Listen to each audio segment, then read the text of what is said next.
ఈ ఎట్లా ఉంటదంటే పనుల్లో మంత్రులు ఇన్వాల్వ్ అయినప్పుడు జరిగేటటువంటిది చెప్తా, సరిగ్గా పట్టించుకోకపోతే.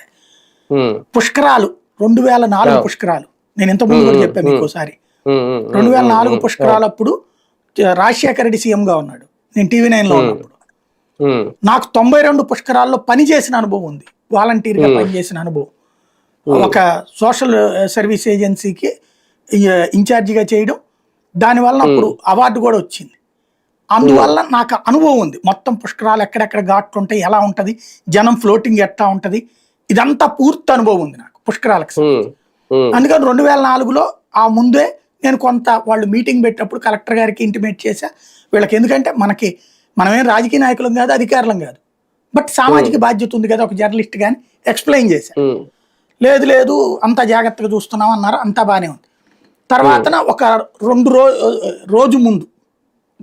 రోజు ముందు తనిఖీలుకి ఏది పనులు జరిగిపోయిందని చూడటానికి అప్పుడు దేవాదాయ శాఖ మంత్రి కోనేరు రంగారావు ఇన్ఛార్జి మంత్రి కూడా అక్కడ కృష్ణా జిల్లా, ఆయన ఆధ్వర్యంలో ఇదంతా చూడటానికి మమ్మల్ని కూడా వెనకాల అప్పుడు మీకు తెలిసే ఉంటది INPR తరపున ఒక వెహికల్ పెట్టి తీసుకెళ్లేవాళ్ళు, అట్లా వెళ్ళినప్పుడు విజయవాడ దుర్గుడి దగ్గర ప్రకాశం బ్యారేజ్ దగ్గర మీకు ఇట్లా డౌన్ లోకి ఉంటుంది చూడండి, ఆ చెప్టాలు అక్కడ శనీశ్వరాలయం పక్కన ఘాట్లు కాకుండా ఇటు పక్కకు ఉంటది, కిందకి వెహికల్స్ కూడా వెళ్ళిపోవచ్చు.